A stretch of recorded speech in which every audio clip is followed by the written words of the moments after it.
Welcome back to the channel, guys. Thanks for coming back. So you can see we got quite a bit going on in the garage right now.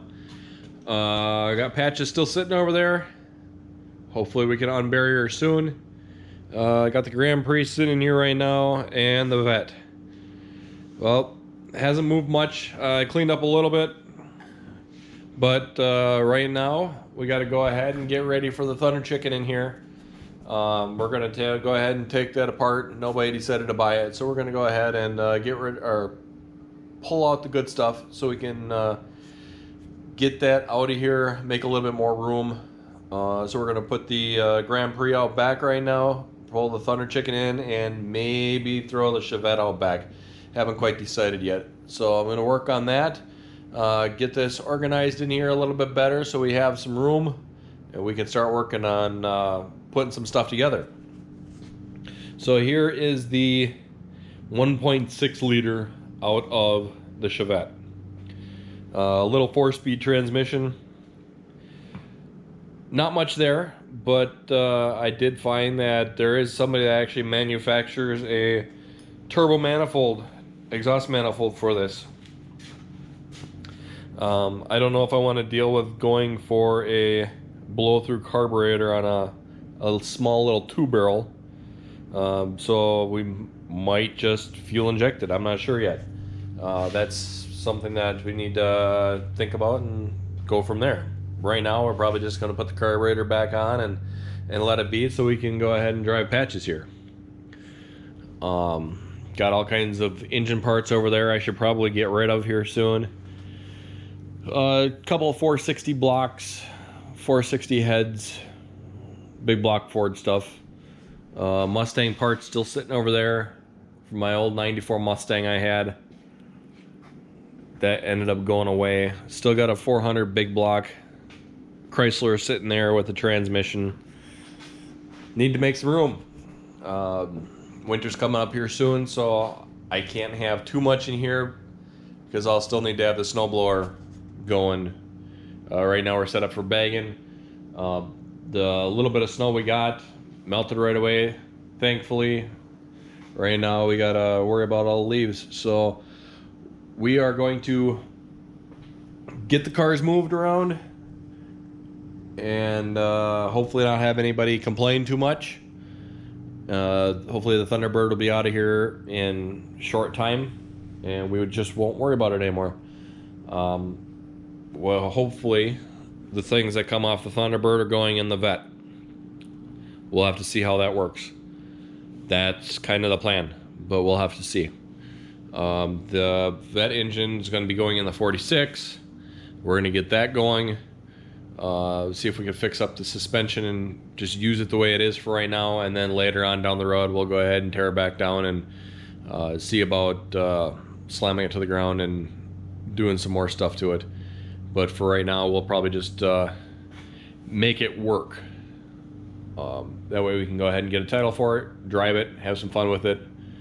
Don't want it sitting too long, otherwise it'll probably just end up back where it was. That's probably what will happen. Hopefully it doesn't get to that. So we'll go ahead and get this done, get it taken care of, and see how this goes. Kids are out playing right now. It's a beautiful day. Let's see if we can get this thing started up.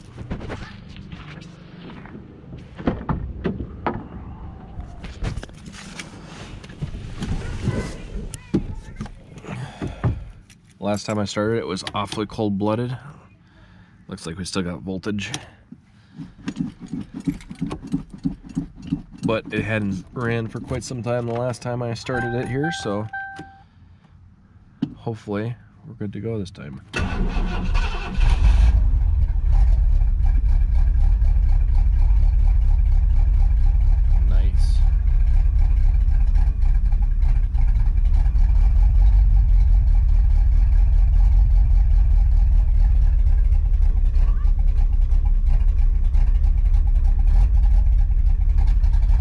So this engine we'll go ahead and take out and get her fixed up and probably put it in the vet along with probably the shifter. We'll pull all the gauges out. have a mini spool for 8.8. They got 373 gears for an 8.8. That I might take and put in the patches, but we'll have to go from there and see what happens. eBay specials. So, all right, we're gonna get this thing moved. Whoop. A little cold-blooded.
Alright, so here we got the Grand Prix. Now this one came in, the battery was completely dead. It wouldn't take a charge, nothing. I had the shifter all apart. It was a little bit of a mess. So we've gone ahead, got it all back together. Tried this last night and she's still fired up off the same battery. It had been sitting on for 2.5 years. And it was working. It does still need a couple tires. I really should fix the transmission line the correct way instead of the way it is, because I just have it patched together right now, and it still needs brake lines, so all something I have to do.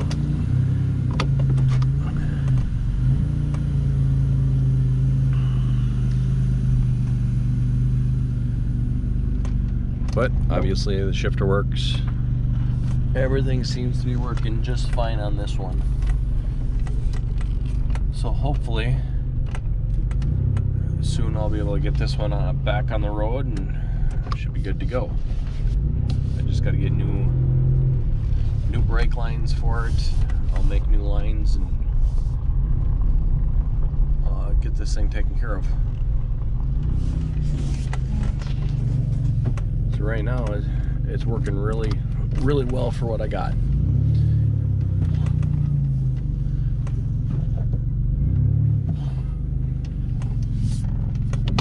Now the gas is old in here too, so that makes a difference, and it looks like it's almost a full tank. But the gas has been sitting in here since it was parked in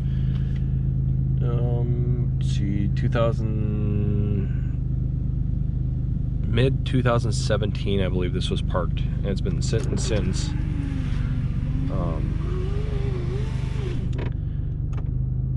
So the gas is kind of old, and now it's the end of 2019 here, and it's still running pretty good off of it, so I'm not going to complain too much. Shifter obviously is working great now. Normal thing with these cars that I've seen is the key gets stuck in the ignition. So that's one thing you gotta have a screwdriver with. There's a hole underneath that you can release it. Sometimes you can get it to release by messing with the shifter, like such. And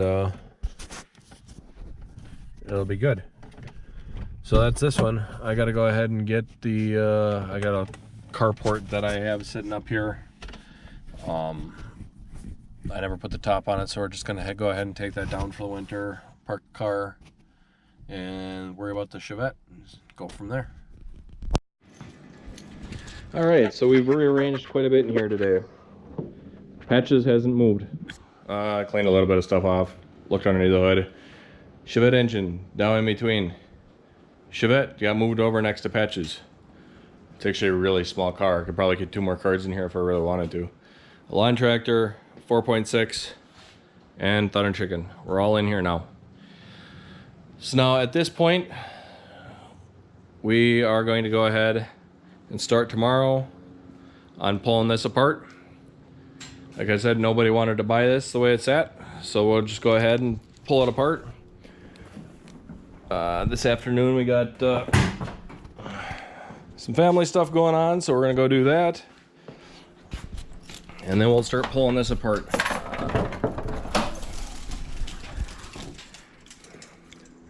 Pull the engine back out, pull all the good stuff, pull the radiator, and see what we can do here. So we'll get this all pulled apart starting tomorrow, see how far we can get.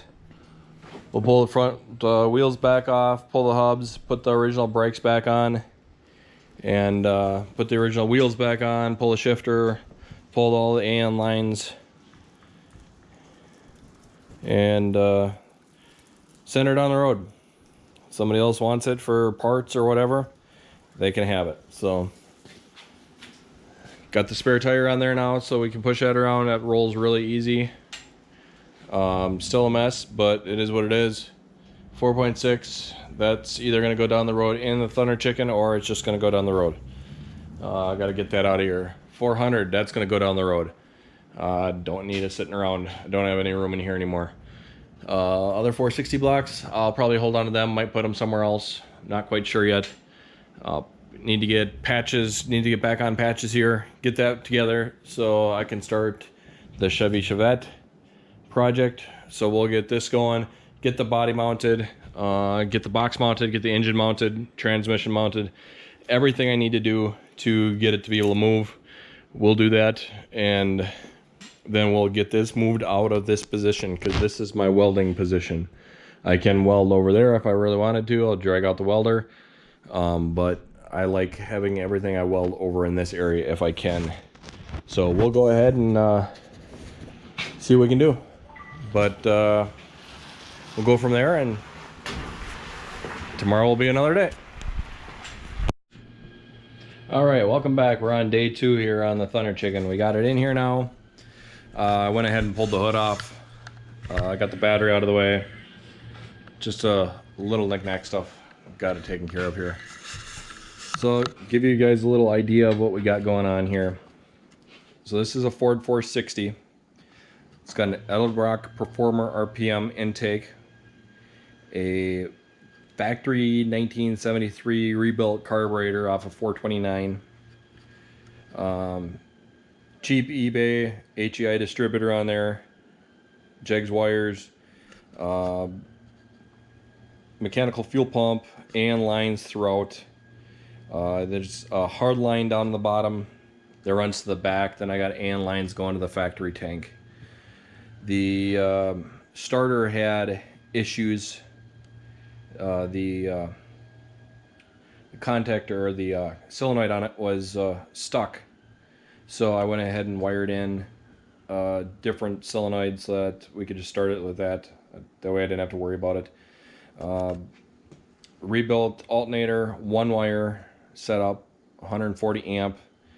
The radiator here is actually out of a 94 Mustang, 94-95 with a 5.0 that I had sitting here, so I went ahead and used that.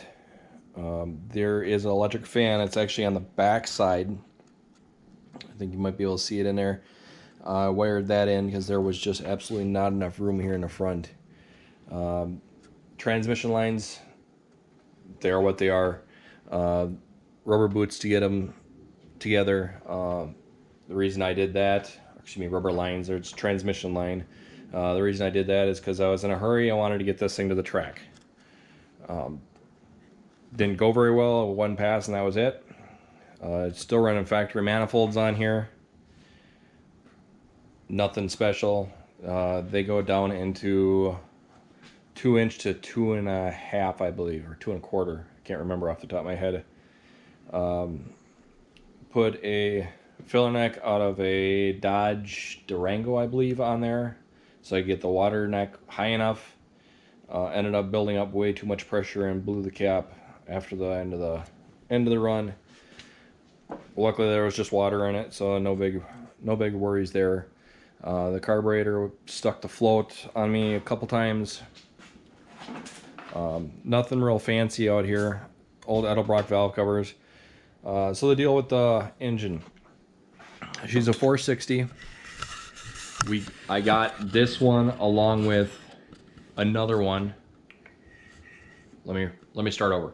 So that's a 460 block. I bought that off of Craigslist for 75 bucks. I was told it was a 30 over, but the pistons that came with it, they were all standard, and they're the ones that came out of it. So it was a standard size block. It was just a bare block with pistons and a crank. That's been sitting around here for a long time. The heads that are on this one are a D3 head. Them I got off of a 1973 429 that I had bought.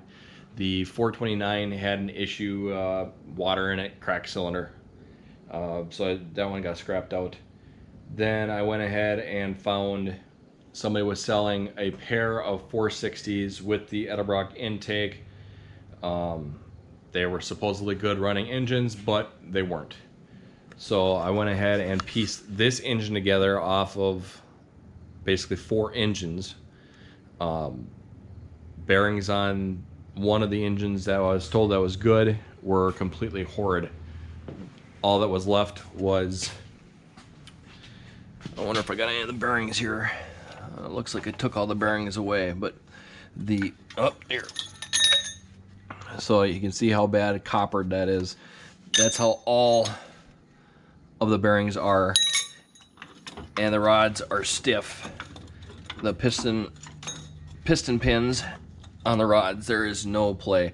They're supposed to be nice and loose, and these are not. So I went ahead and took that apart. I want to say that was this block here. So the mains on that one are also the same way. The mains are the exact same as the rods, so they're horrid. Here's the crank that came out of it. So if you look, second here, there. So if you look here, if you can see close enough there, there's all kinds of gouges and scratches in there. So there's a good possibility that whoever had this before ran it with no oil for a little while, or they didn't change their oil regularly, one or the other, and it's just hashed. So that crank is pretty well shot. I mean, I could have it turned down and probably fixed, but I'm probably not going to worry about that. If I'm going to put a different crank in, it's going to be more than likely a stroker. These heads, I believe, are another set of D3s. No, I'm sorry. These are not. These are off of a 1979 block, which is the one sitting back there. So, and I need to correct myself. These D3 heads are off the 73 429. The ones that are in it are off of this block. And that's also a set of D3 heads. Excuse me. So the block that's in there is a D3 also. It's a 73 block. And that block was in decent shape, so I just went ahead and honed it, threw the pistons in, threw good bearing. It had good bearings. Besides, I was missing one set of rod bearings, so I actually stole it from that 79 block. All the main bearings were good. So the 79 block right there, the 73 block right here, the 79 heads, the crank, all the pistons, both of those oil pans. No, one of those oil pans, and then the truck pan that's in the car, along with the intake. I got all that for 400 bucks. And it took a little bit of work, gasket set, but it's together, it's running. Sometimes it doesn't run real good, but it's running. I'll have to figure out why it's building up pressure. Hiding down there, transmissions. I have a 2-wheel drive C6 transmission for a small block, another 2-wheel drive C6 for another big block, and then there should be a C6 4x4 tranny back in there too. That's all hiding. So then there's also a serpentine belt kit there for a 460, which I'm not going to worry about running. I don't need any of the accessories. So that's what we got going on here with that mess. Besides, there's Thunderbird parts sitting there, Mustang parts sitting over there. Soon I want to get this all cleaned up so I can get back to my blast cabinet again. Be able to use that again. That'd be nice. I do have a 351 Windsor sitting out at my parents' that I need to get back here and cleaned up. So that might happen soon. The 4.6, I'm going to take that and stick it back in the Thunder Chicken and get that out of here. We're going to move that down the road. The vet. This is going to be worked on probably at the same time as patches. So, as you guys know, the Chevette engine, which is sitting right down there, right next to patches, that one is going to be going in patches. I'm going to take and put it in there, make it run, get it drivable. Yeah, I understand it's only 80, 90 horsepower, something like that, 1.6 liter. It's nothing fantastic, but it's something to drive. That's what patches is. It's just a driver. It's nothing fancy. Down the road, if I get a chance, I'll put a turbocharger on it. I've been debating on using the turbocharger I have, which I believe is hiding down. Well, it's hiding down in the corner. It's got a little bit to get to it. So that's off of a Cummins. There's no wastegate on it. The additional cost of a wastegate and all the piping and everything. eBay turbo for $100 with a wastegate on it. Might as well just use that, because I don't need to blow up this engine, at least not today. So then the vet I'll try to work on it at the same time I work on patches. That, if it all works, is going to be getting the 460 put in it. That's the hope anyway. So if the 460 goes in the vet, I also want to do a tube frame, at least most of a tube frame for it. See if I can get something different going for it, budget-wise, because I don't have a whole lot of bread laying around. So we're going to do, I have a 9-inch rear end sitting right here. We're going to go ahead and take that. I got a couple center sections. We'll get that up and going, narrow it up, and see if we can get this thing working. What kind of horsepower is it good to? I don't know. I would guesstimate that the 460 probably has roughly 350 horse, maybe. When I went on the track, it was 8th mile. I wasn't on it right away because it was first run down the track. Wasn't in on it because it's the first time I actually drove the car besides around on the road and to tech and whatnot. So he had 74 miles an hour at 994, I believe was what it was. Nothing fancy, nothing special. Obviously, it's kind of slow yet. We also got 321 gears in the back.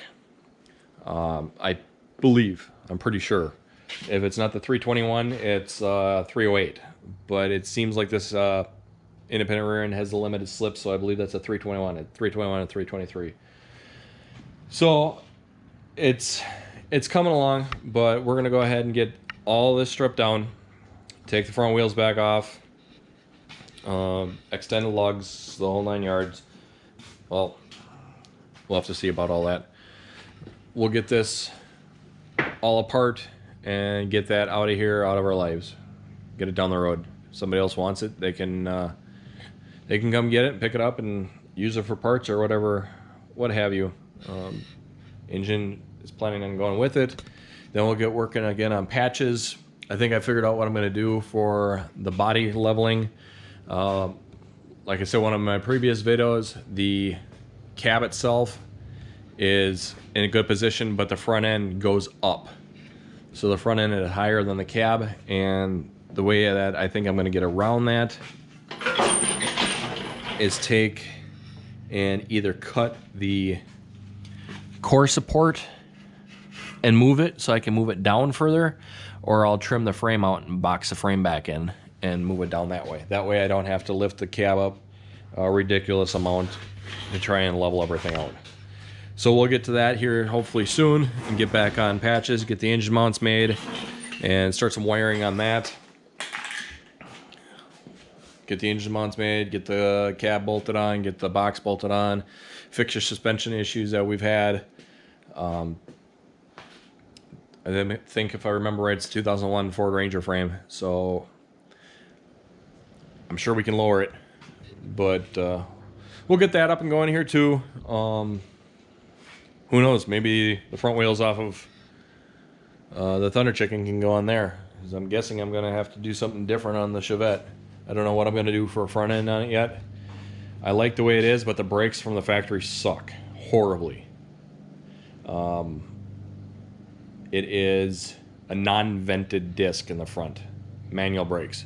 If they were a vented disc, it'd be a different story, but we've had this before in the past where it's completely shattered the rotor going down the road, and it's not a very fun happening time. So we're gonna go ahead and start pulling this apart. Like I've said probably 2-3 times now, we'll get this apart and get it out of here and go from there. I'm gonna try to put this thing on time lapse again and just try and work through it. If you have any questions about what's going on here, just feel free to comment in the section below, and like and subscribe. I know it's not much right now, but we're gonna keep it moving, and we're gonna get through the winter and get to the track, hopefully. And hopefully we get to the track with the Chevette. That'd be awesome. So I'm gonna go ahead and start this up. Taking it apart. Get it out of the way. We can get patches going. Hopefully take that back to down to the back of the 50s next year at the Minnesota State Fairgrounds. Then we'll get the Chevette going, get that to the track for some testing tunes next year, see if we can do something fun with it. Depends. I gotta be able to get tubing and a bender. I don't have a bender. Last thing I bent up, I was using my buddy's bender. So yeah, see if we can get a cage in that, get some tubing, work on a front suspension. Most of the inner structure on the front end is probably going to be cut out. So we'll go ahead and get this all done.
Alright, so I'm going to end this video here. I just had family stop, so they were here for a little while and didn't get very far today, but I'm going to continue on it anyway. But I'll stop this one here because it's getting to be a little long. Got the pulleys off the front of the motor, operator hose off. You saw me take the exhaust off, starter, drain the tranny, transmission cross member. That's all off, so hopefully I'm done underneath the car. See about getting the rest of this off here and get this engine out of here. So till then, if you like what you're seeing, like it, subscribe, and we'll continue on trying to see what we can get done. Like I said, hopefully we'll be able to get out to the track next year with the Chevette and get down to back to the 50s with Patches. That'd be a fun car show to go to. So if you guys are down there, check me out. Hopefully we'll have it there. That'd be great. So until next time.